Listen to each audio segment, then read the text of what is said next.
Vale. Quan vulguis. Vale, un segon, perdoneu. Vale, i aquí puc anar passant. Vale. Bueno, farem la sessió en castellà, d'acord? Perquè és el que ha demanat la majoría. Vale. Pues bienvenidos a esta sesión organizada por la Red Shafir. Para los que no conozcáis la Red Shafir, esta es una red financiada por fondos FEDER y el AGAUR. Aquí está el equipo, ¿vale? Tenemos un coordinador, un promotor tecnológico, Juan Manuel Hernández, una parte de innovación en la que estoy yo y Óscar Solaz y una gestora administrativa y un técnico de laboratorio. Todo este es el equipo. Entonces, esta es una red, seré muy breve, esta es una red coordinada por la UPC, formada por los grupos de investigación de mayor producción científica y tecnológica en el ámbito de la industria 4.0 del territorio y a día de hoy engloba 35 grupos de investigación y centros tecnológicos y un total de 400 investigadores. Para la próxima convocatoria que se inicia el año que viene, está previsto de ampliar esta red a 65 grupos de investigación.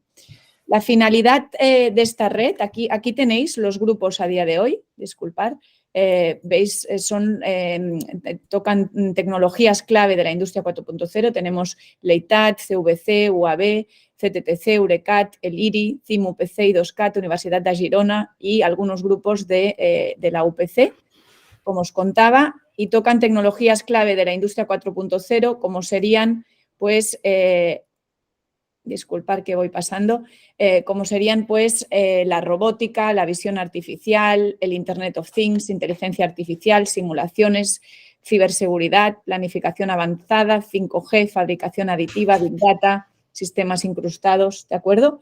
Entonces, la finalidad de esta red es promover y facilitar la transferencia de tecnologías de la industria 4.0 a la sociedad y, en particular, al tejido industrial, especialmente a las pymes. ¿De acuerdo?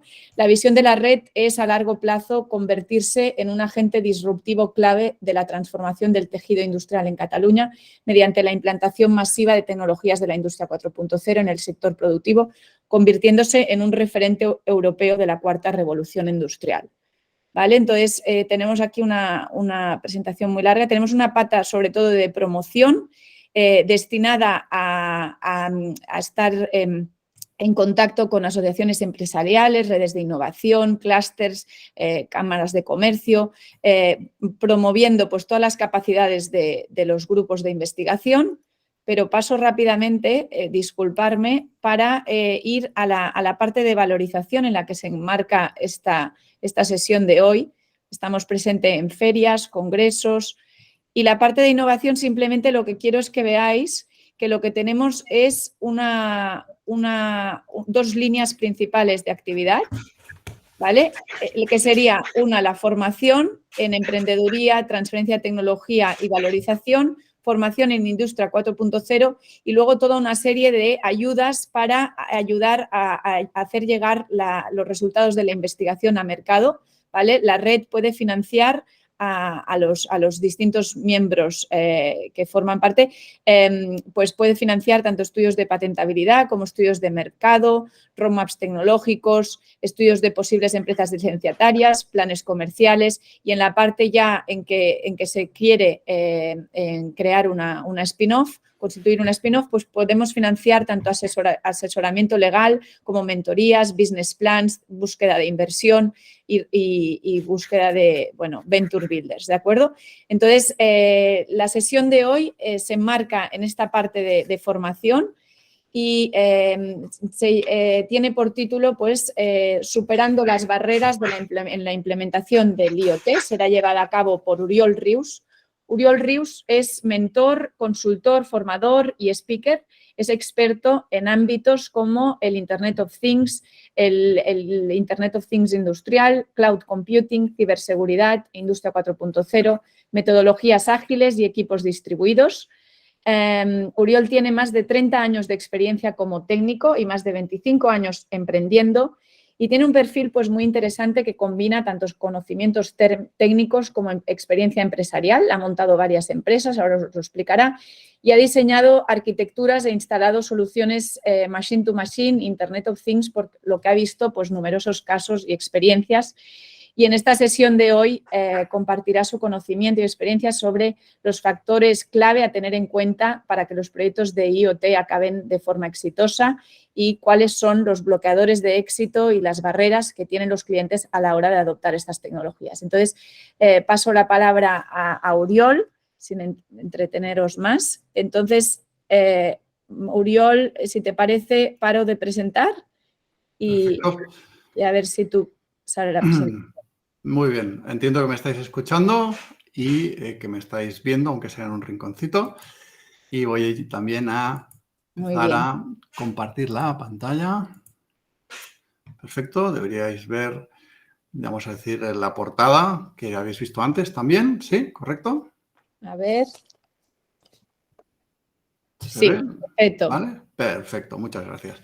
Pues bueno, buenos días, muchas gracias por invitarme, muy contento de estar aquí hoy, pues como siempre, y como ya bien has dicho, María, gracias, pues compartiendo ese conocimiento, esa experiencia y esa creatividad, ¿no? Este sería mi leitmotiv en este momento de vida profesional y diría ya también personal, porque es algo que para mí va mucho más allá del aspecto profesional.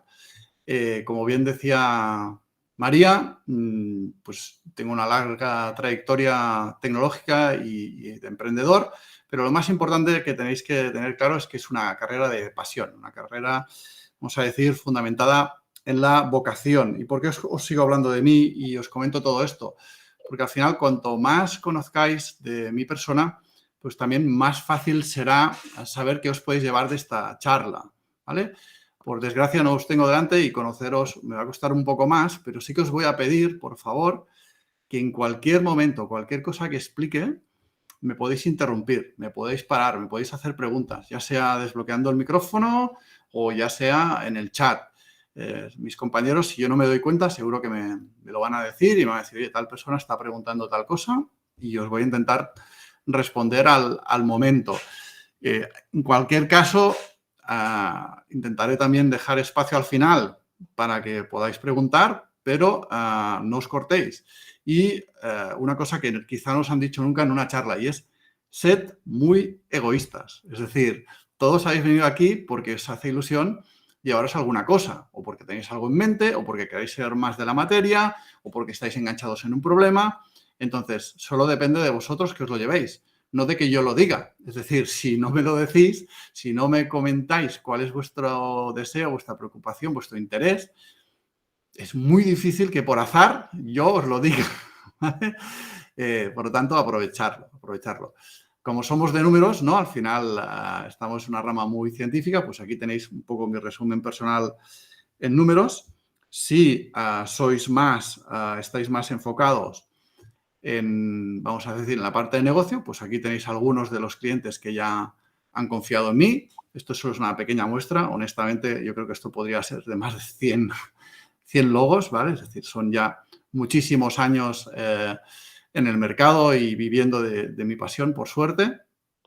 De hecho, el otro día me decían, estaba en una comida el sábado y me decía la persona que tenía sentada al lado, dice, porque a ti, ¿en qué te ayudó ir a la universidad? Y dije, bueno, pues en realidad nunca he trabajado para nadie, por lo tanto el título nunca me lo han pedido. En ese sentido, desde el punto de vista de currículum, no me ayudó en nada, ¿vale? Otra cosa es que, por suerte, en la universidad conoces a muchísimas personas interesantes y que luego, durante tu carrera, pues te es súper útil todos esos contactos, ¿no? Pero desde el punto de vista de currículum siempre he trabajado para mí, ¿no? Para los que seáis más artistas, este sería mi resumen personal, pues en un aspecto un poquito más gráfico. No me voy a ir entreteniendo más porque aquí de lo que se trata es ir al contenido, pero sí, sobre todo, recordar con lo que hemos empezado, ¿vale? Y es que mi propósito está en compartir ese conocimiento, esa experiencia y esa creatividad. Y la creatividad se demuestra aplicando el conocimiento de la experiencia con resoluciones para los challenges, para los retos que tenéis vosotros encima de la mesa. Si hay alguien que le gustan las charlas TED, pues este año tuve la suerte de poder dar una y os invito a que entréis en este link y la miréis.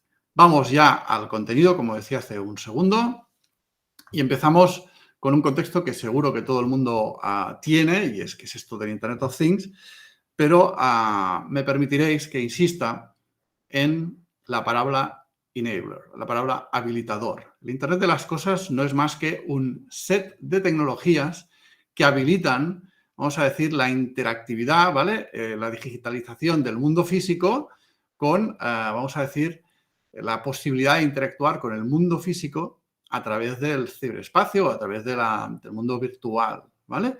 Muy importante, ¿vale? A mí hay una cosa que no me gusta nada y aquí hay algunas caras que ya voy conociendo que se van conectando que seguramente compartirán esta visión, ¿vale? Y es eso de el mundo real, ¿vale? Pues oye, es tan real cuando quedo con una persona por WhatsApp, es tan real esta charla que estamos haciendo online como si estuviéramos todos físicamente en una sala de la UPC hablando de lo mismo. Por lo tanto, para mí este énfasis para mí el mundo tiene dos partes, la parte física y la parte virtual, pero todas ellas conforman el mundo real. Dicho todo esto, tengamos en cuenta que el Internet de las cosas es el ecosistema de conectividad que nos permite esa interacción entre el mundo real y el mundo virtual. Habrá algunas personas que no estén de acuerdo con lo que voy a decir, pero si os ponéis a reflexionar sobre esta, vamos a decir, descripción, esta definición, es la palabra que buscaba, esta definición de Internet de las cosas, fijaros que vosotros tenéis muy cerca de vosotros ahora mismo un teléfono móvil que hace todo el rato, está haciendo eso, está usando sensores para digitalizar el mundo físico en el que os encontráis y mandar información al mundo digital donde esa información va a ser manipulada. Por lo tanto, el Internet de las cosas para mí no es nada más que una extensión de las Information Technologies que ya conocemos, pero con esa parte, digamos, de énfasis entre la interacción mundo físico y mundo virtual. Dicho esto, que ya sabéis seguramente la mayoría, dejadme que os muestre esta típica gráfica del hype o de los típicos hype tecnológicos, ¿no?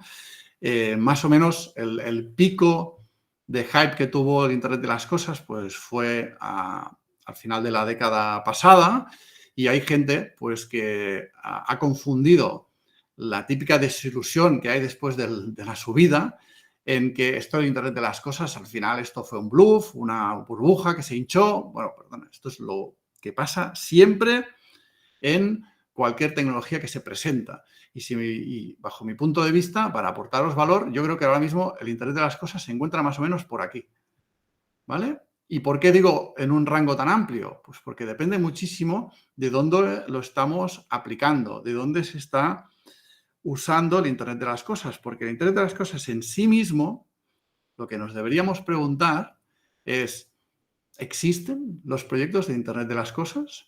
¿O en realidad son proyectos que tienen Internet de las cosas? ¿Vale? Es decir, si miramos dónde aplica el Internet de las cosas, nos damos cuenta que el Internet de las cosas como tal, ¿vale? Aquí lo hemos puesto en el centro, pero de normal es un intangible, lo veis, aquí lo tenemos en el centro, pero de normal es un intangible de muchísimos otros sectores. Sectores, por ejemplo, tenemos aquí industria, ¿no?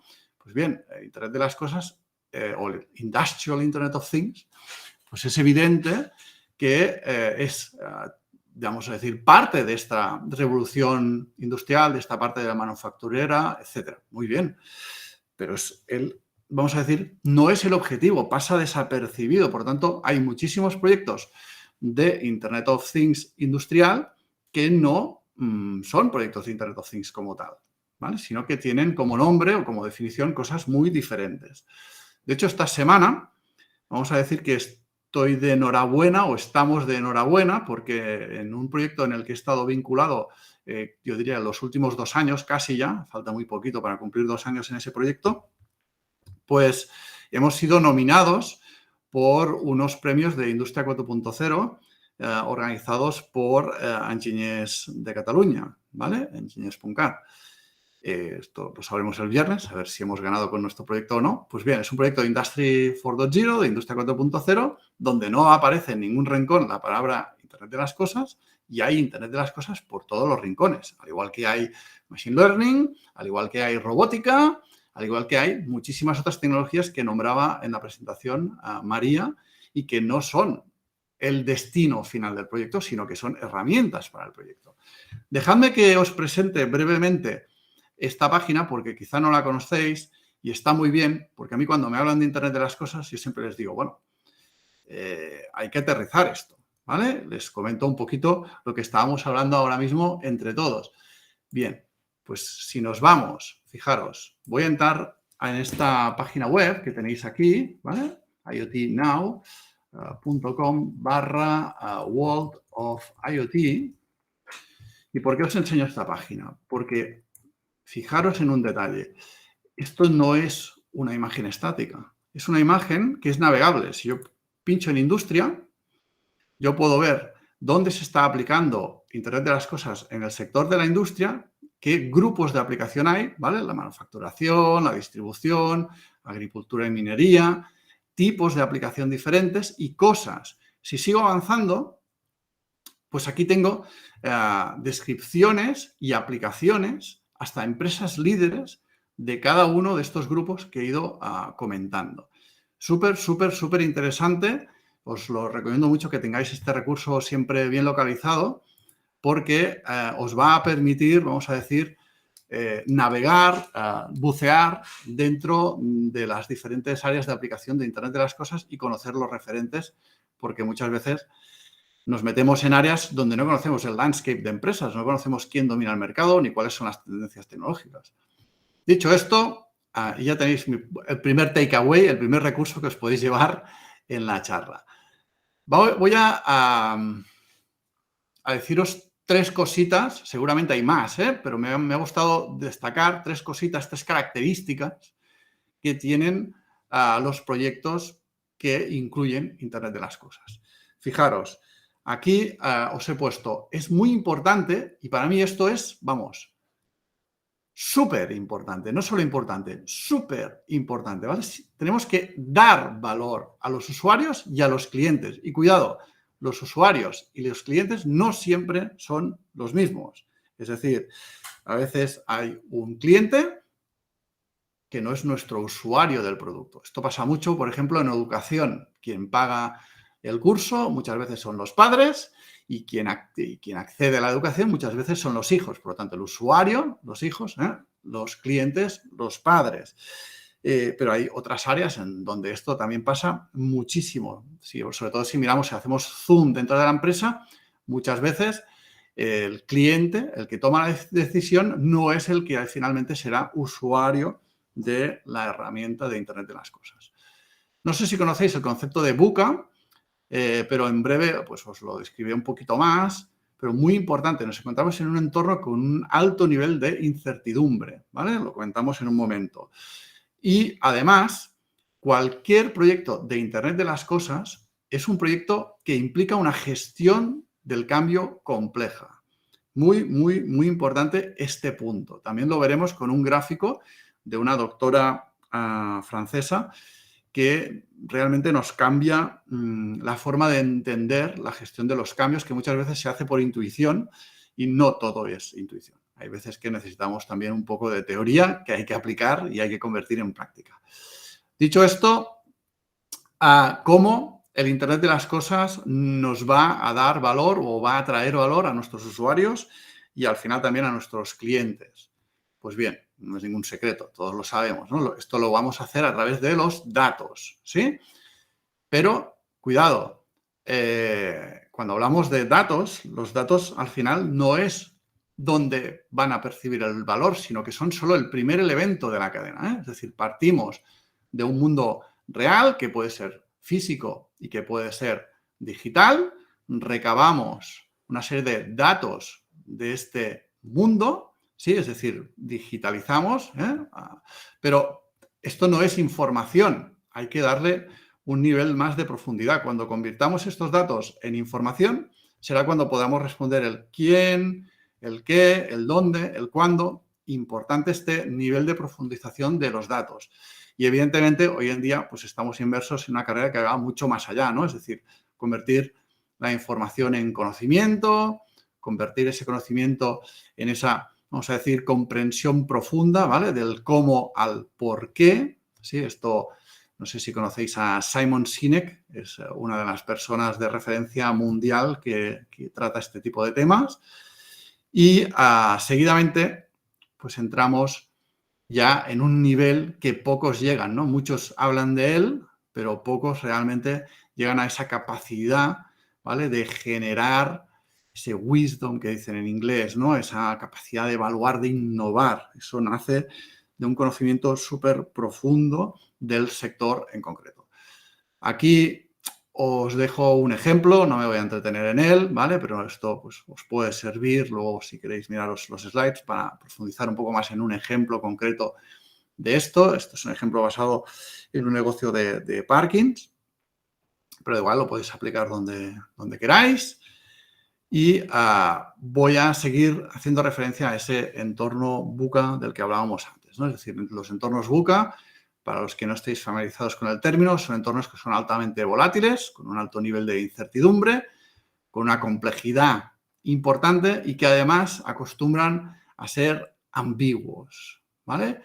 Os he dejado también a la derecha unas definiciones más o menos reconocidas de cada uno de estos conceptos, pero lo que sí quiero que recojáis o que os llevéis de este slide es que es, no voy a decir imposible, porque no existe nada imposible seguramente, pero es prácticamente imposible o casi imposible ser certero, ser predictivo o acertar con las predicciones o las proyecciones que se hacen cuando estás trabajando en un entorno VUCA. ¿Por qué esto es importante? Pues seguramente ya estáis intuyendo por dónde voy, pero estáis cansados de que os pidan presupuestos o estáis cansados de que os pidan estimaciones de esfuerzos para hacer cosas. Pues bien, cuando tengáis delante proyectos de este estilo, pues vamos a decir que es bastante fácil que lo que habéis hecho sea un brindis al sol y que tenga muy poca, vamos a decir, base real. Saltamos a este esquema que me encanta, realmente no es una cosa para recordar y ya está, sino que es una cosa para colgarla y tenerla cerca. Este esquema que hizo la doctora Mary Lippitt en el año 87, de hecho no es ella la única autora, no tengo ahora mismo todos los nombres, pero hay un par de personas más que colaboraron y ha seguido este trabajo adelante. Y, de hecho, hoy en día hay una discusión sobre si serían 5 o serían 6 los puntos que se tienen que dar para que un cambio complejo se consiga con éxito, ¿no? Bien, la idea que os estoy compartiendo simplemente es que para que haya un cambio complejo hace falta una visión, hay que saber hacia dónde vamos. Hay que disponer de unas habilidades para poder llegar ahí. Hay que tener unos buenos incentivos para conseguir llegar a la meta. Y cuando digo buenos incentivos, no me estoy refiriendo vamos a decir, a una paga extra, ¿vale? Sino que tiene que haber algo mucho más profundo, tiene que haber algo que nos empuje a ir hacia allí y algo más del alma, más ¿vale? Más intangible, vamos a decirlo así, aunque los incentivos se pueden también tangibilizar muchísimo, ¿eh? Y los recursos son fundamentales porque yo creo que habrá pocos que no hayan vivido esta situación de que te piden algo más de lo que ya estás haciendo, pero en cambio no te dan el tiempo para hacerlo, por ejemplo, o no te dan el dinero para, vamos a decir, tomar control de esa nueva área de responsabilidad que te han asignado. Bueno, pues los recursos son fundamentales, evidentemente, ¿no? Y, cómo no, el plan de acción que tenemos que estar dispuestos a revisar y a cambiar de forma honesta, vamos a decir frecuentemente, para no mojarme en el tiempo, ¿vale? Pero es muy importante tener un plan, aunque sepamos que ese plan va a cambiar, pero hay que actualizarlo y hay que mantenerlo. Con todo esto conseguiremos la gestión del cambio complejo. Pero lo que para mí este gráfico aporta de una forma, vamos a decir, magistral, si me permitís, es lo que pasa cuando no tenemos, por ejemplo, visión. Y es que vemos que nuestro grupo de trabajo está trabajando de forma, están confundidos, que no saben dónde van, les falta una visión, ¿vale? ¿Qué nos pasa cuando no tenemos las habilidades necesarias para gestionar ese cambio complejo? Ansiedad. ¿Nunca lo habéis vivido esto? Porque yo personalmente, emprendiendo, lo he vivido muchísimas veces, ¿no? Es decir, vas a una charla para levantar inversión, por ejemplo, y te piden el documento Pepito, que dices, no me suena de nada, en la vida había oído eso, y estás tú ahí con una ansiedad que no sabes cómo afrontar lo que te están pidiendo, ¿no? Incentivos. Esto, luego le dedico algún otro slide extra, fundamental. Y pasa muy a menudo, o al menos en mi experiencia, estoy cansado de tener que lidiar con la resistencia de las personas al cambio, ¿vale? Muchas veces estas personas se nos están resistiendo porque no tienen ningún incentivo real para cambiar. Es decir, a ellas ya les va bien lo que hay hoy en día. No necesitan mejorar y por eso se resisten porque están protegiendo algún tipo de status quo que no quieren que cambie. Los recursos. Cuando no tenemos recursos, pues nos frustramos, ¿no? Oye, ¿cómo voy a comprar un software de no sé qué si no tengo ni un euro? Pues bueno, pues falta de recursos, ¿no? Que muchas veces esto se puede suplir, por ejemplo, a base de tiempo que dedicamos nosotros y habilidades que conseguimos nosotros que acaban reduciendo la cantidad de recursos que nos hacen falta. Eso pasa muy a menudo cuando emprendes, ¿no? Es decir, no tienes recursos para contratar a alguien que sepa hacer algo y te tienes que espabilar tú a hacerlo y dedicarle el mínimo posible de recursos. Y los, vamos a decir, falsos inicios, ¿no? Nunca os ha pasado eso de decir, oye, si es la quinta vez que ya intentamos arreglar este garaje.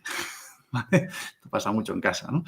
Y vamos, esta habitación que está hecha un desastre. Si la hemos intentado arreglar no sé cuántas veces y siempre acaba hecha un desastre. Bueno, pues muchas veces es que nos falta un plan, ¿no? Algo que nos dé un norte. Permitidme una pequeña broma. No sé si conoceréis Dilbert. Seguramente más de uno lo conoce. No estoy hablando de nada desconocido, ¿no? Las tiras de Dilbert. Tomaros, vamos a decir, un minuto para leerla, porque creo que es muy graciosa. Voy a hacer ya spoiler, voy a asumir que la habéis leído. Y al final, ¿qué pasa? A nadie le ha venido una persona que lleva mucho tiempo en un puesto y le ha dicho, ¿tú qué me vas a decir a mí? Si llevas 4 días aquí, ¿tú qué vas a saber? Aquí toda la vida las cosas las hemos hecho de tal forma. Bueno, pues esto que no se os escape, ¿vale? Es una clara demostración de resistencia y, si me permitéis, extrema al cambio, ¿vale? Bien, dicho esto, tenéis que saber que estadísticamente la mayoría de proyectos que incluyen Internet de las Cosas, debido fundamentalmente a muchas de las cosas que ya hemos dicho, acaban fallando, acaban no siendo exitosos. Esto es así que en esta página web que tenéis aquí capturada, Why IoT Projects Fail, tenéis todo un informe que explica los motivos por los que los proyectos de Internet de las Cosas fallan.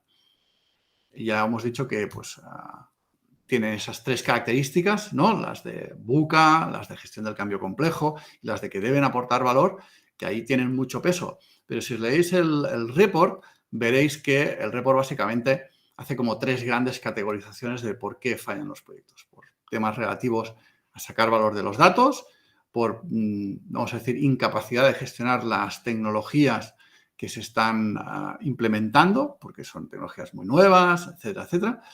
Y por temas estratégicos, ¿verdad? Que esto tiene mucho que ver cómo se ha, si me permitís decirlo así, se ha vendido internamente el proyecto, ¿no? Pero yo aquí no he venido a deciros lo que pone en los libros de texto, ¿no? Sino un poco a compartir mi experiencia. Al final, el primer proyecto que hice de Internet de las Cosas fue en el año 2000, ¿vale? Por tanto, pues son por lo menos 22 años viviendo M2M y IoT. Y eso es un poco lo que os quiero comentar. Entonces, antes de deciros exactamente lo que os quiero decir, os lo voy a mostrar. Y os voy a hablar de 3 proyectos en los que he estado participando durante estos 22 años. Y ahora me gustaría que empezarais a participar un poquito, aunque solo sea escribiendo en el chat, por favor. Muy sencilla la pregunta que os estoy haciendo. ¿Mar o montaña? Escoged, venga, y así pego un sorbito al café y descanso. ¿Mar o montaña? ¿Qué os gusta más? ¿El jacuzzi del mar, el jacuzzi de la montaña? ¿En qué sitio os gustaría estar ahora mismo? En un sitio, gracias, Óscar. Montaña, mar, montaña, montaña. Uy, veo mucho Mar. montañero por aquí, ¿eh? María, ¿decías algo? Perdona. Mar también. Mar, venga, fantástico. Otra de mar. Bien, pues yo voy a asumir que en esta pregunta que os he hecho habéis sido honestos. Porque si os hubiese preguntado cómo usáis el baño por la mañana, especialmente si sois hombres, y además os enseño este gráfico, pues me costaría un poco más creerme que estáis siendo honestos en vuestra respuesta. Es decir, que hay una serie de preguntas que depende del mercado al que yo me dedique, pues va a ser muy complicado que haciendo un estudio de mercado yo obtenga respuestas sinceras, sino que muy probablemente si os preguntan cómo usáis el baño, cómo usáis el inodoro, pues el resultado que obtengáis de la encuesta sea, vamos a decir, una respuesta socialmente aceptada, no ninguna de estas disparatadas cosas que veis en este gráfico. Pues bien, este era el problema que tenía el departamento de marketing de uno de los proyectos en los que participé durante estos 22 años. Ellos desarrollaban inodoros, como los que veis aquí, inodoros, vamos a decir, smart, ¿vale? Y les pasaba una casuística muy interesante. Es muy probable que todos sepáis que estos inodoros que veis aquí en la foto, pues cuando acabas de hacer tus necesidades, pues apretar unos botoncitos y te limpian sin necesidad de usar papel, con un chorrito de agua, y además pues te sacan vamos a decir, un flujo de aire calentito para secarte, ¿no? Seguramente esto ya lo sabíais y si no, pues os lo acabo de contar. Pues ¿qué les pasaba a ellos? Que habían provisto de vamos a decir, no me sale la palabra, un depósito de agua calentado con una resistencia y vamos a decir que tenía 2 litros de agua, no recuerdo ahora mismo el volumen, ¿no? Y ellos, pues, el cliente se sienta, aprieta el botón y deja que el chorrito le limpie. ¿Qué les pasaba? Que cuando se acaba el agua, la resistencia se pone a trabajar a su máximo nivel de potencia para seguir calentando el agua, porque esa agua que acaba de entrar, pues evidentemente no está a temperatura deseada del usuario, vamos a decirlo así, ¿no? Pues bien, ¿qué les pasaba? Que se encontraban a muchísimos de estos inodoros con la resistencia quemada. ¿Qué quiere decir esto? Pues que la estaban usando demasiado rato, ¿no? Un rato superior al que se había previsto en el diseño del producto.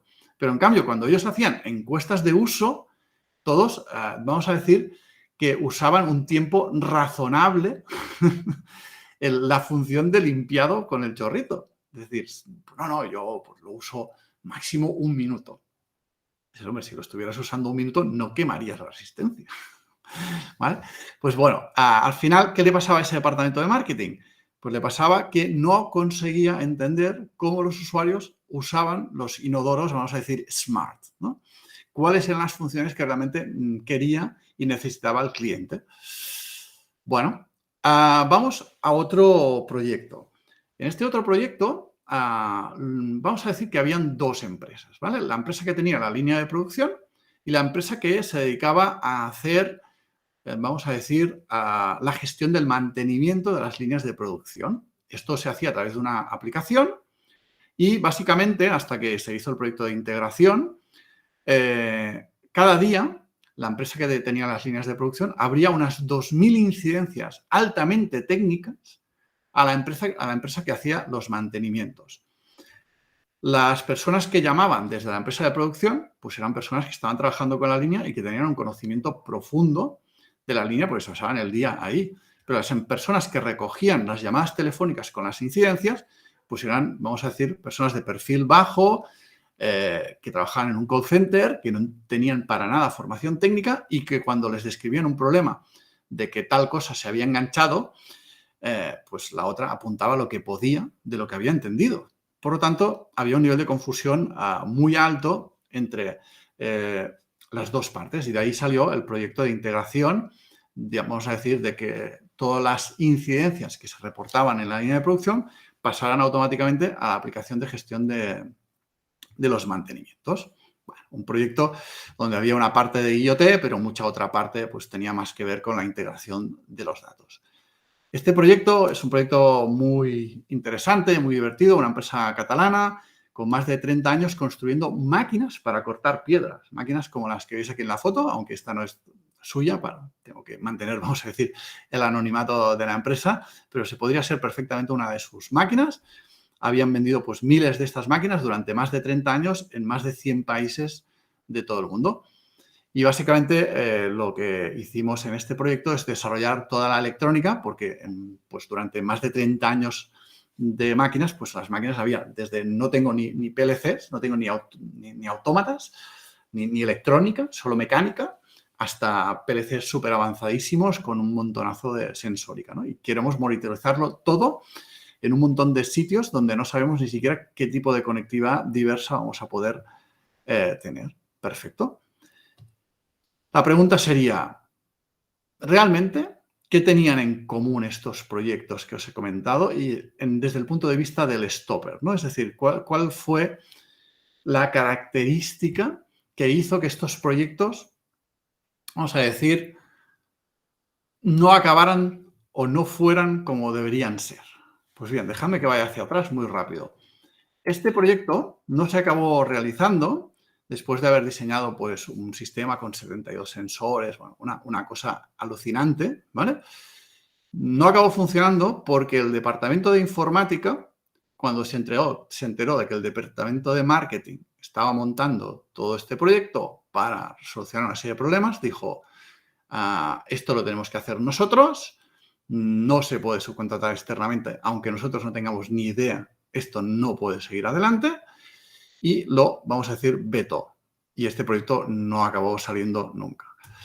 Este proyecto, en realidad, lo que tiene en común con el anterior es que nació de la incapacidad de que esta empresa y esta empresa se pusieran de acuerdo en cómo solucionar los problemas de comunicación entre las personas que había en cada una de las empresas. Y de hecho se tuvo que subcontratar externamente, aunque ambas empresas tenían la capacidad de solucionarlo internamente, porque debido al gran volumen de personas que había trabajando en cada una, por ejemplo, aquí son 500.000 personas en todo el mundo trabajando en esta empresa, ¿vale? Pues había muchísima información interna de la empresa que si no se pedía desde fuera, vamos a decir que la gente le daba pereza pasarle a un compañero a cosas porque todos tenían demasiado trabajo. Vamos a decirlo así, ¿vale? Por no entrar en temas más políticamente incorrectos, ¿vale? Pero en cambio, si había un proyecto externo que requería de información, pues bueno, como esto, vamos a decir, sí que estaba contemplado en sus KPIs de rendimiento, pues entonces sí que se esforzaban en dar esa información a proyectos que estaban comandados desde fuera. Y así tuvieron que sacarlo afuera por su incapacidad interna de gestionar adecuadamente a las personas. Y este proyecto de aquí acabó fracasando porque en esta empresa el impulsor del proyecto era el director general y lamentablemente, no voy a entrar en detalles, pero lamentablemente esta persona se puso enferma durante el proyecto, tuvo que abandonar no solo el proyecto, sino también la empresa y nadie más en la empresa entendía el valor de esa transformación de producto a servicio que estaba haciendo esa empresa. Es decir, ese señor había entendido que vender 4.000 máquinas durante 30 años no era un motivo de éxito. Evidentemente les había permitido subsistir, pero ellos, su gran valor estaba siendo el mantenimiento de estas máquinas y su gran nivel de facturación venía del mantenimiento de las máquinas que tenían vendidas. Y sí, bien, cada año vendían 1, 2, 3, 4 o 5 nuevas máquinas, pero no mucho más. Y lo que tenían que hacer era migrar hacia una empresa de servicio, que es una de las grandes cosas que nos permite el IoT, ¿no? Pues bien, esa persona no pudo continuar el proyecto por temas, vamos a decir, de salud y el proyecto fracasó. Por lo tanto, lo que tenían en común esos tres proyectos es las personas. Las personas son unos de los grandes, vamos a decir, si no el más importante motivo por el que fracasan los proyectos de Internet de las Cosas en mi experiencia personal durante estos 20 y tantos años haciendo proyectos. Aquí os he hecho una pequeña lista de 10 cositas, tampoco me voy a entretener mucho porque nos está pasando el tiempo muy rápido y al final todas son muy intuitivas, ¿vale? Pues resistencia al cambio, pues falta de dirección, falta de compromiso, no tener, bueno, un poquito lo hemos ido tocando todo, ¿no? No tener las habilidades adecuadas, etc. Bien, cosas que he aprendido con todo esto y que quiero traspasaros, me gustaría que os llevarais y que, vamos a decir, entendierais de una forma más rápida vosotros que yo. La primera, el dinero no es el objetivo, aunque lo pueda parecer muchas veces, ¿vale? Sino que el dinero es una recompensa. Volveré a este tema en breve, dejadme que avance. El valor viene de los datos, lo hemos comentado antes, también volveré a ello. Esto quizá cuesta entender, pero una cosa que he aprendido que es poco intuitiva es que lo que ponen en valor los clientes es poder contratar el proyecto a un único contractor, a un único proveedor, ¿vale? Aunque este proveedor tenga que, vamos a decir, encargarse de subcontratar otras empresas. Pero esta simplicidad de tener un único interlocutor para ellos es muy importante porque pelearse con quien tiene la responsabilidad de un problema supone una gran barrera para muchos clientes medianos y grandes, ¿vale? El equipo es fundamental y tener los perfiles adecuados en el equipo también. Pero lo que realmente es killer es que estos equipos tengan las soft skills, vamos a decir, necesarias para el éxito, ¿vale? Cosa que, si me permitís, en empresas técnicas, perdón, en escuelas técnicas como las que nos dan cobertura hoy, por ejemplo, la UPC, pues cada vez se va entendiendo más, pero cuesta, porque nos creemos que la tecnología está en el centro y para nada, ¿vale? La tecnología es un facilitador, es un habilitador, pero las personas y la capacidad que tengan las personas de interactuar entre ellas es fundamental, ¿no? Fijaros en lo que nos decía Matsushita, el fundador de Panasonic, ¿no? Business doesn't exist to make profits, ¿vale? Los negocios no existen para hacer beneficios, sino que existen para beneficiar de alguna forma a la sociedad. Y el beneficio es simplemente cómo la sociedad está recompensando el trabajo bien hecho. Os puede parecer una frase del libro de autoayuda, pero os prometo que lo he experimentado en mi propia carne durante muchos, muchos años y en mis propias empresas. Dicho esto, volvemos al tema del One Major Contractor y aquí todos sabéis que el Internet de las Cosas pues, dispone de pues, varias capas, ¿no? Los dispositivos, la red de conexión, la plataforma de Internet de las Cosas, las aplicaciones que se realizan para, vamos a decir, poner en valor los datos recibidos y finalmente están los clientes y usuarios de todo lo que vamos comentando.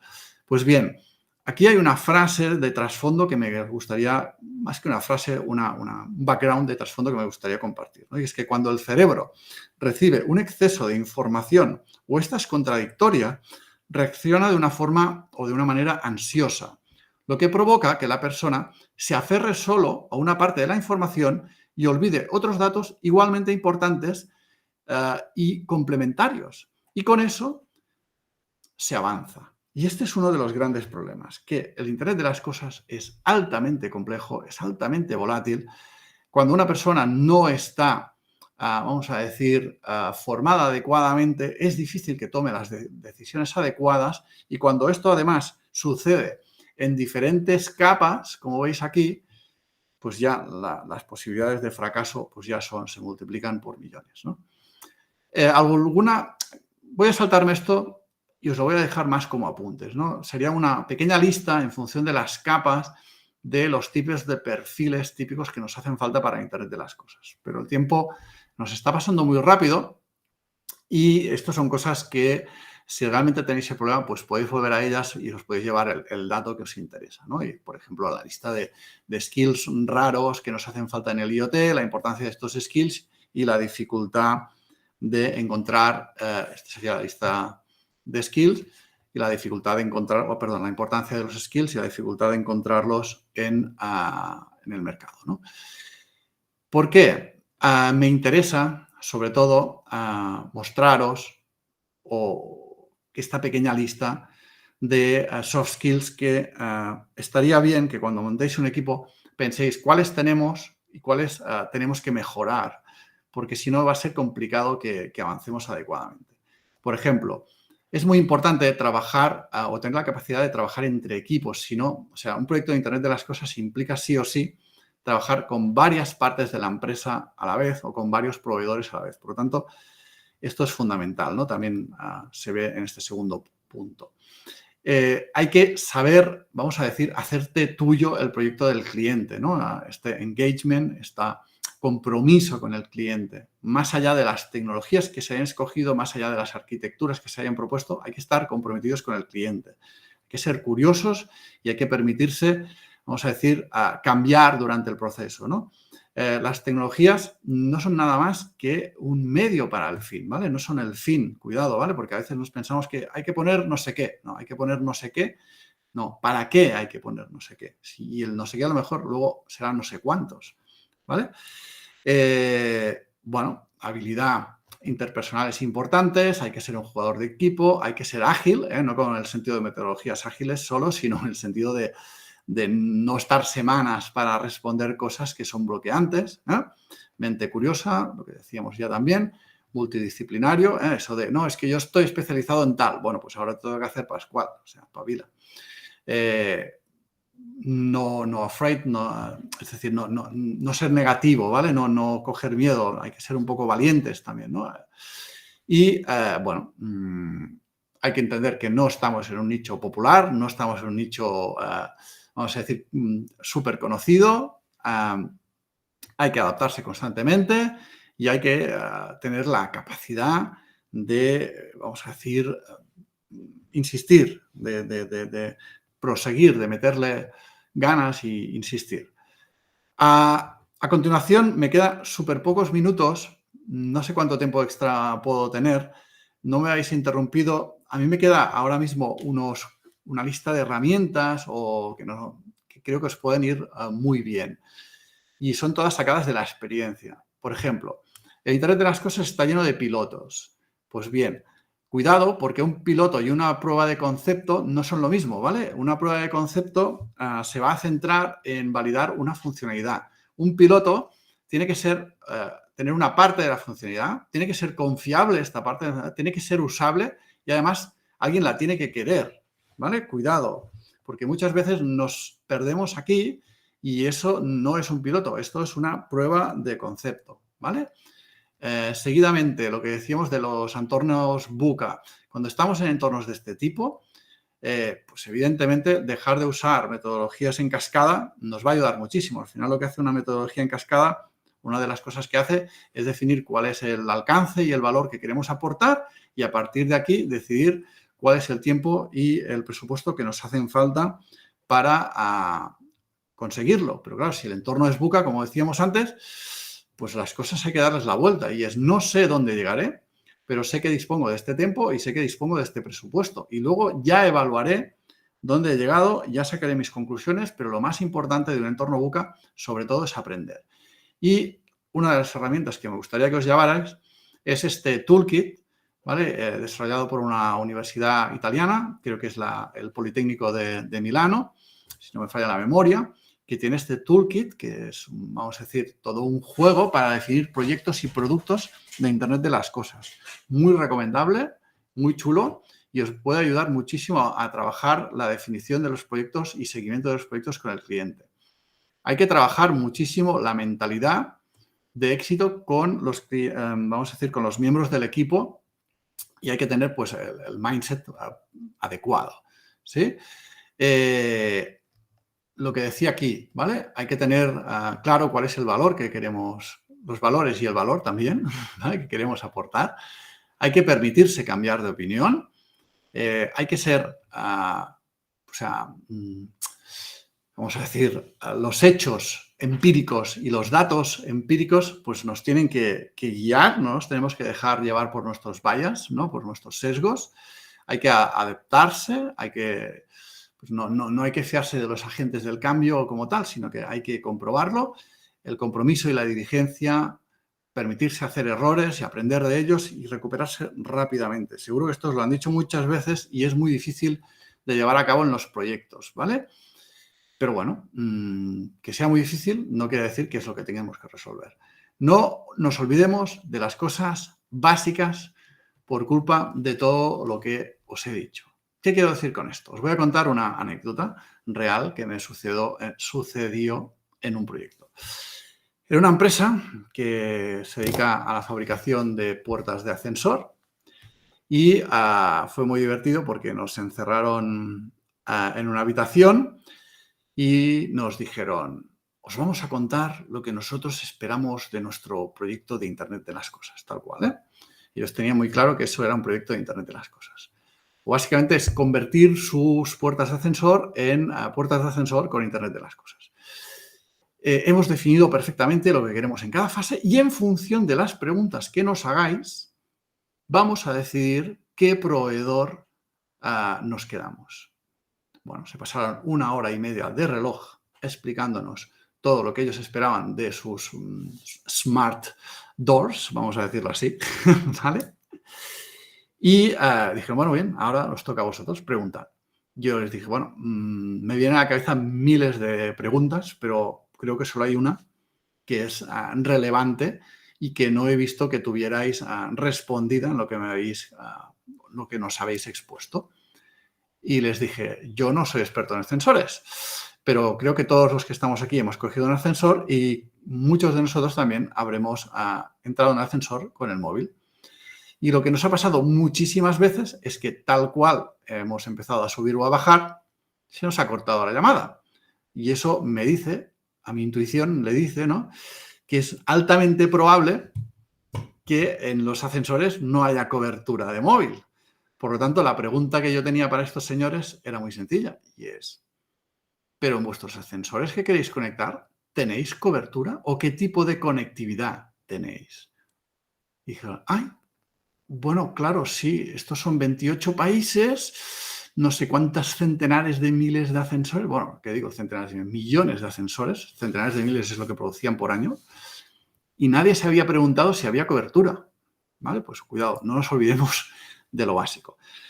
A pesar de que yo os haya mostrado que todos los que tenemos experiencia sabemos que los proyectos en su centro no tienen el retorno de la inversión, eso no quiere decir que el retorno de la inversión no sea clave para que nos acepten los proyectos. Y todos sabemos que el retorno de la inversión se explica con este simple gráfico. Y además, Harvard Business Review nos dice que el 80-90% de los proyectos o las iniciativas de Internet de las Cosas no tienen claro cómo medir el retorno de la inversión. Además, nos dicen que muchas veces los proyectos se han tirado hacia adelante sin tener muy claro cuál era la base de negocio que había detrás, simplemente por el hecho de poder hacerlo, vamos a hacerlo, ¿no? Y finalmente, esto nos lleva a esos números de fallo que antes no he comentado y aquí los tenéis, ¿no? O sea, entre el 60 y el 85% de los proyectos de Internet de las Cosas, vamos a decir que no acaban como se esperaba, ¿no? Pues bien, una de las cosas que os invito a hacer si tenéis que calcular el ROI es que no lo calculéis con la gráfica anterior, sino que uséis rangos, ¿vale? Y os permitáis presentar retornos de inversión con rangos de tiempo, con rangos de dinero, con rangos de esfuerzos. Y esto, pues bueno, es, vamos a decir, una herramienta que es interesante y cómoda de mantener. Para acabar con el tema del retorno de la inversión, deciros que muchos de los proyectos de Internet de las Cosas los tenéis que percibir como habilitadores estratégicos, donde el cálculo del ROI a corto plazo es casi imposible. Solo se puede calcular a medio o largo plazo. ¿Qué quiero decir con esto? Que muchas veces lo que vamos a conseguir es, como incluyo estas tecnologías como parte de mi producto, por ejemplo, sé que puedo seguir madurando mi producto. Aunque a corto plazo eso no me suponga un beneficio, me permite seguir estando en el mercado. De otra forma, voy a quedar automáticamente descalificado. Y esto es una cosa que pasa cada 2 por 3 en Industry 4.0, ¿vale? Es decir, muchísimas empresas acaban descalificadas por su incapacidad de renovarse. No porque no han hecho tal cosa, sino porque no han sido capaces de ir haciendo, vamos a decir, inversiones estratégicas que les permiten seguir estando en el mercado. Ya para acabar, deciros que la regla de oro está no vender IoT, sino que lo que hay que vender es valor agregado de negocio, sobre todo a largo plazo. Y os voy a dar, vamos a decir, tres cositas, vamos a decir, cosas que os ayudarán a encontrar el norte o que a mí me han ayudado a encontrar el norte en los proyectos, ¿vale? Y es el futuro, vamos a decir que es difuso, que es nuloso, ¿vale? Y ya boira, que dèiem en català, Pero hay que trabajar el equipo, hay que invertir en él, hay que confiar en el equipo y no hay que olvidar nunca, nunca, nunca como parte fundamental que la tecnología no deja de ser una herramienta que hemos hecho las personas para ayudar a las personas. Si perdemos esto de vista, se acaba todo. Y hasta aquí lo que os quería presentar. Os he dejado poco tiempo. Mira, me dice José Antonio que se tiene que ir. Hay otro, Pau también se ha tenido que ir. No sé si quedará, gracias Juan Antonio, alguien que esté todavía por aquí y quiera hacer alguna pregunta. María, veo que has conectado la cámara. No sé si tú también quizá quieres aprovechar y preguntar alguna cosita, no lo sé. Hola, no sé si me escucháis. Hola, Azucena. Sí, fantástico. Soy Azucena Rodríguez. Cámara de voz, Azucena, ya. Una seguidora tuya desde el curso Industria 4.0 en Acción. Gracias. Perfil analógico, ¿vale? Eres de los pocos a los que puedo entender y seguir y te estoy súper agradecida. Gracias. Y como veo que hay poca gente, porque normalmente pues, no tengo las skills, las habilidades para hacer preguntas interesantes, voy a aprovechar esta oportunidad. Entonces, yo me he metido en un proyecto de IoT. Nosotros somos fabricantes, una pequeña empresa catalana. Fabricamos hornos de cinta, estos que hay en los buffets de desayuno, que metes el pan por arriba y sale por abajo. Sí. Y gracias a Axio pues, hemos hecho un proyecto de digitalización con IoT, poniendo una placa electrónica. Ha sido un proyecto súper interesante para una pequeña empresa, particularmente para mí, que he sido la responsable de que se llevara a cabo.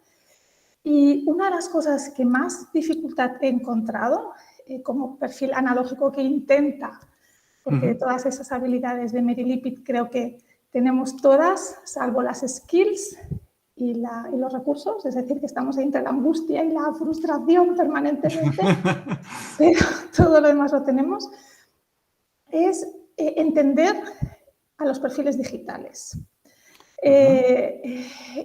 Entonces, al final, hemos tenido que hacer un esfuerzo inmenso por nuestra parte. Yo me he visto haciendo definición de pantallas, ¿vale? O sea, porque veía que no me entendía y al final he tenido que coger un PowerPoint y hacerle yo todas las pestañas, todos los tal. Entonces, mi pregunta es, ¿quién tiene que hacer más esfuerzo ahí? Es decir, los perfiles digitales para entenderse con nosotros o nosotros para entendernos con los perfiles digitales, porque creo de verdad que falta ahí una intersección importantísima. Totalmente. Y a veces dices, mira, no sigo, pero porque yo sé que lo tengo que hacer, pero es que no lo entiendo. Es que ya, sí, te entiendo muy bien. Bueno, en tu pregunta ya hay una parte de la respuesta que te quiero dar, ¿vale? Luego me centraré más en lo que tú quieres, pero fíjate que ¿quién tiene que hacer más esfuerzo? Vale, lo primero que hay que sacar de esta pregunta es los dos tienen que hacer esfuerzo, ¿vale? Eso es lo primero. ¿Quién más que el otro? Yo voy a hacer una cosa, voy a hacer un poco de autocrítica de los técnicos que somos, ¿vale? Yo me pongo el primero. Yo llevo yo creo que entendí esto hace 15 años más o menos. O sea, me tiré 30 años de mi vida sin entenderlo y te diré más, Azucena, sin quererlo entender. ¿Vale? Y es muy importante lo que te estoy diciendo, porque no lo quería entender. ¿Vale? O sea, me da igual las muestras y las evidencias que me dieras. No me interesa. ¿Vale? Tal cual, ¿eh? Es tu problema y ese es el real problema. ¿Vale? Que cuando nos están formando como ingenieros, las personas que nos están formando como ingenieros muchas veces ya no tienen claro eso y es imposible que nos lo traspasen como estudiantes.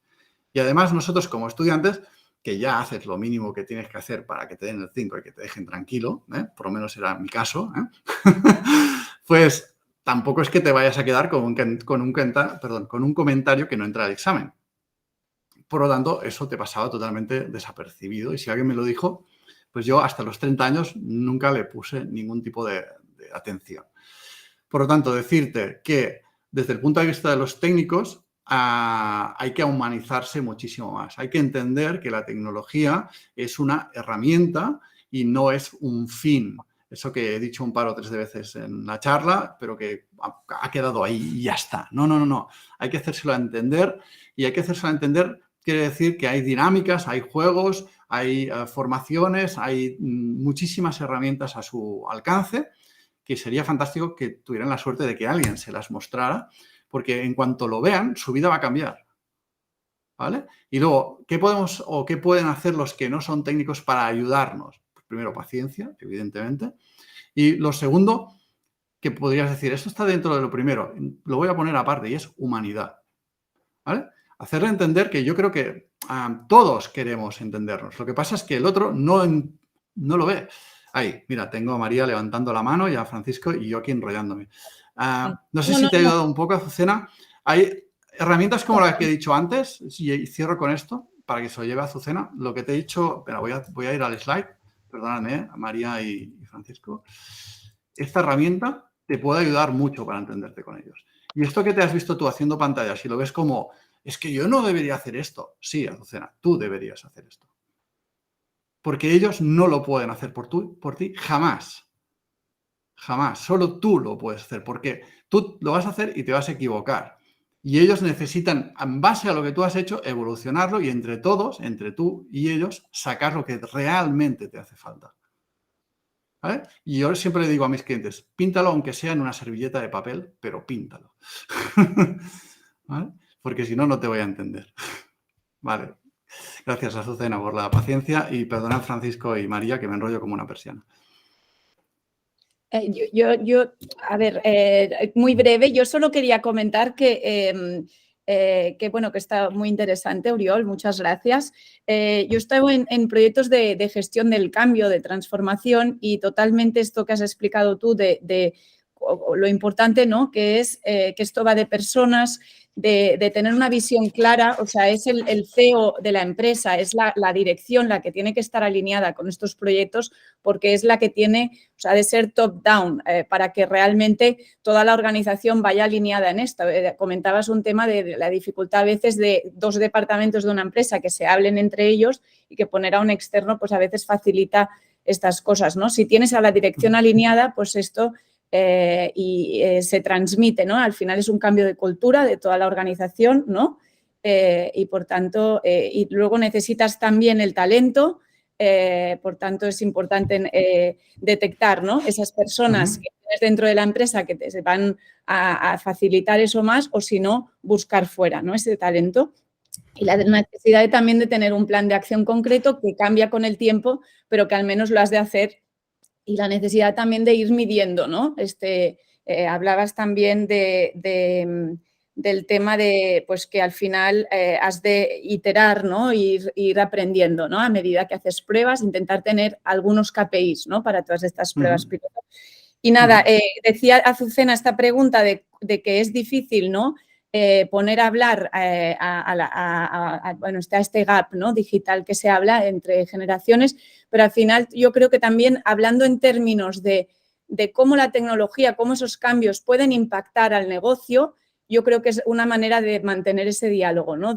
Esto va a ayudar a este proceso, ganar eficiencia de esta manera, ¿no? Entonces, yo creo que este lenguaje, ¿no?, hablando en temas de impacto, de qué mejoras puedes tener en el negocio, yo creo que es una manera de pasar de fomentar este diálogo, ¿no?, entre departamentos.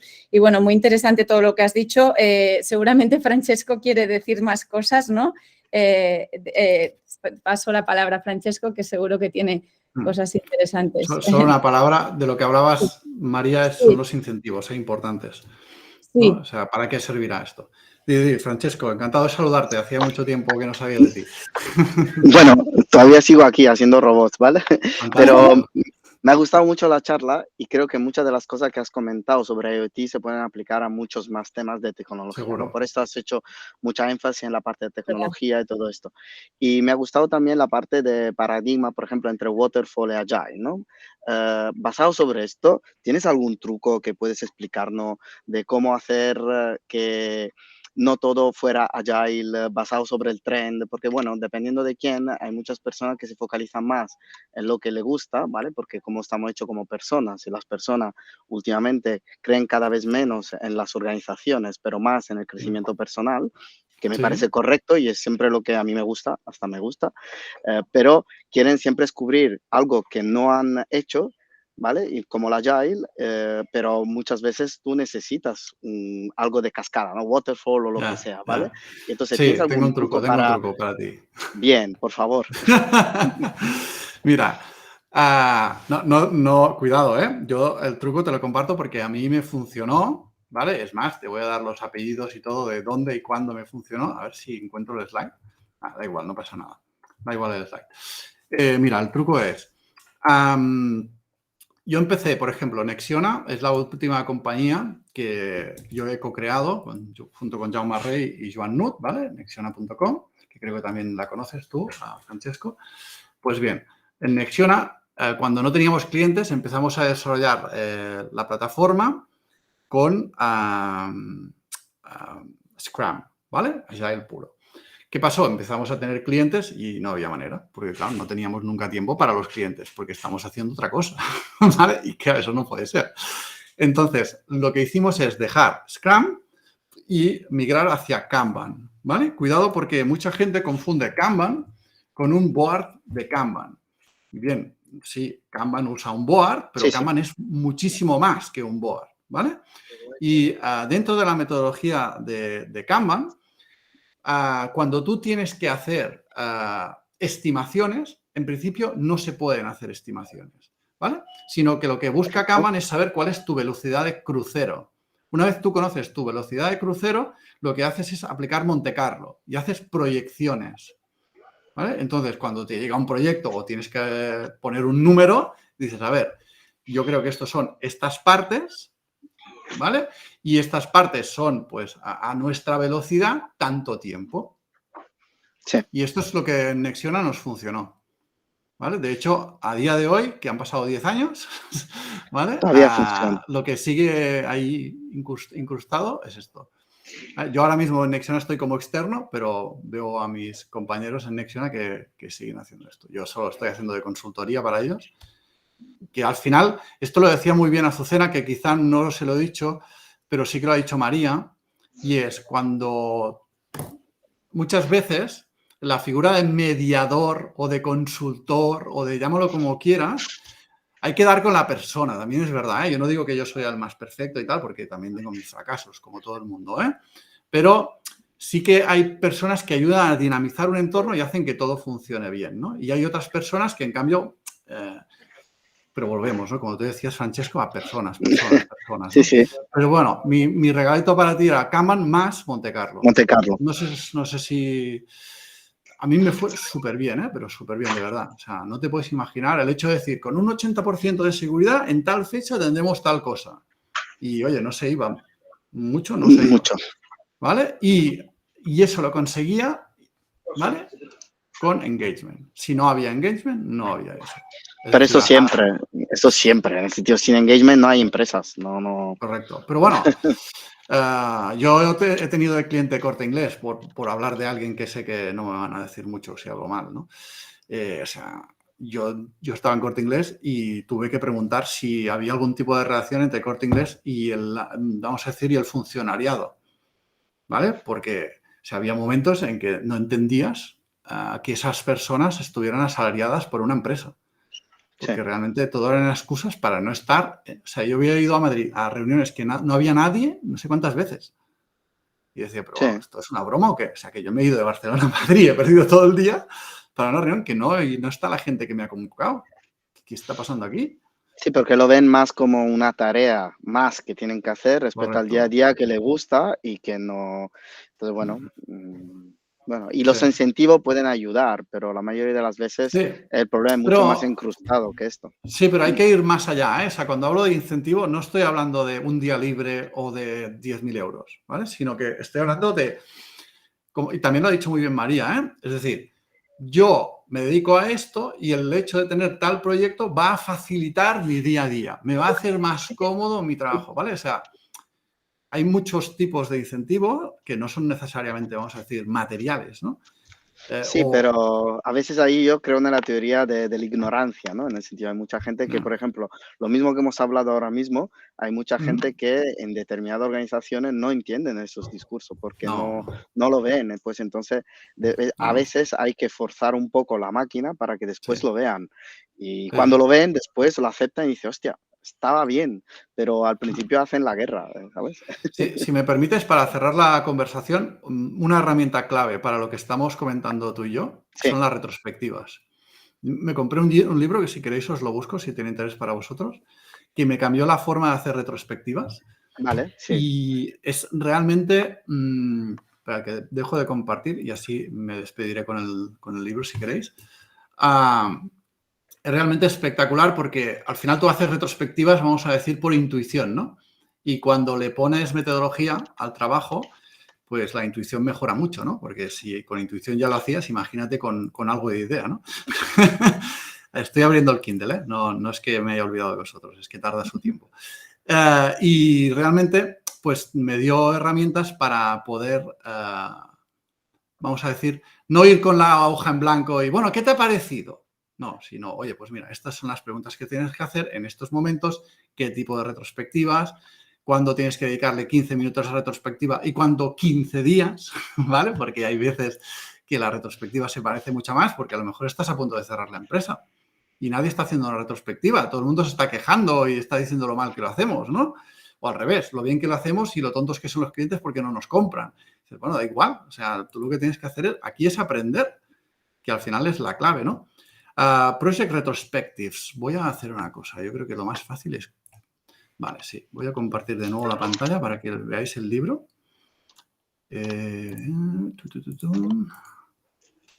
Vale. Estoy asumiendo que se va a compartir. Este de aquí, ¿lo veis que pone? Sí. Ay, perdón. Aquí, Project Retrospectives. Norman Kerth. ¿Lo veis? A ver si puedo ir a la portada de nuevo. Aquí. ¿Lo veis mejor ahora? Sí, ahora sí. Este libro a mí me fue muy bien. ¿Vale? Bueno, ya que estamos, si queréis, otra recomendación más, el tema de sprints para hacer pruebas, el Sprint Design de Google. Yo ahora estoy como profe en ESADE y de hecho en febrero vamos a estar con los alumnos haciendo Sprint Design Sprints y Inspired para definir productos también muy potente. Bueno, ya dejo de vender libros, que parece que tenga una librería. No sé si antes Azucena ponía en valor las cositas que tengo y antes de empezar también comentamos lo de mi mailing list.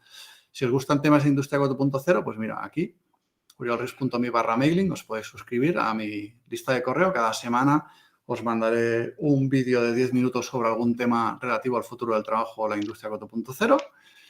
Para su grupo de Telegram. Aquí, si vais a la parte de blog, podéis ver todos los vídeos que he publicado hasta ahora, que al igual hay más de 50, por no decir más, no sé, muchos. Hablo de píldoras, de vídeos de 10 minutos. De otros tipos de vídeos todavía ni tengo más. Y luego, pues, esto sería un recurso ya más técnico, mi blog. No sé, mirad, si queréis, mira, hasta me podéis agendar si queréis. No puedo deciros mucho más, ya no sé qué más daros para ayudaros. No sé, a María y Óscar y otros compañeros, no sé si queréis añadir algo más por mi parte. Me sabe mal haberme pasado un poquito del tiempo, pero bueno, yo creo que la gente ha preguntado y eso también Sí, pinta que muy les ha bien, muy interesado, bien. ¿no? Muy bien, muchos recursos útiles, ¿no? Y que se haya apuntado Francesco, muy buena señal también. Muy bien. Pues sin más, os voy a desear un feliz día por mi parte. Voy a seguir con otras Muy bien. Guerras, que hoy mis proyectos, mis alumnos del máster de Internet de las Cosas presentan sus trabajos, defienden sus tesis final de máster. Ah, muy bien. Muy bien, muy O sea, bien. que tengo un día divertido de Internet of Things hoy. Muy bien, no hay más preguntas, ¿no? Bueno, en todo caso podéis contactar con Oriol Correcto. Sí, aquí sí. en Y este tenéis link. también los otros datos, sí, cuando queráis. Si os puedo ayudar y está en mi mano, lo voy a hacer. Y si os pasáis ya de petición, pues al igual os propongo algo más serio. Bueno, Perfecto. sin más, un abrazo, muchas Bien, gracias a todos. pues muchas gracias por gracias, todo, Oriol. Oriol. Buen día a chao. todos. Gracias. Muchas gracias. Nos Muy vemos. bien. Adiós. Buenos días, Chao. Francisco. Adiós. Adiós.